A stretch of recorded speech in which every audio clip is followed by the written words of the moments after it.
आज हम बनाएंगे आलू कीमा। पहले हम लेंगे 3 टमाटर, 3 प्याज, 2 चम्मच लहसुन, 2 चम्मच सुर्ख मिर्च, थोड़ी सी हरी मिर्च और 2 चम्मच नमक, आधा किलो कीमा। कीमे में हम सारी चीज़ों को ऐड कर देंगे एक एक करके। पहले हम टमाटर डालेंगे, फिर हम प्याज डालेंगे, इसी तरह उसके बाद हम सारे मसाले ऐड कर देंगे। सब मसाले डाल के हम इसको 15 मिनट के लिए प्रेशर दे देंगे। जैसे कि आपको बताया था कि ये आलू कीमा है, तो हम आधा किलो आलू लेंगे और गार्निशिंग के लिए थोड़ा सा धनिया और मिर्चें।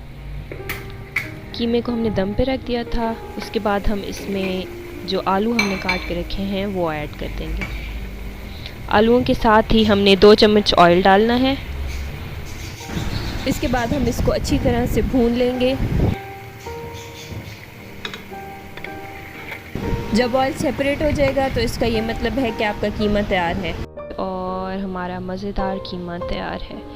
इसके ऊपर आप अपनी मर्ज़ी से गार्निशिंग कर लें। हमने धनिया डाल दिया और थोड़ी सी हरी मिर्ची डाल दी।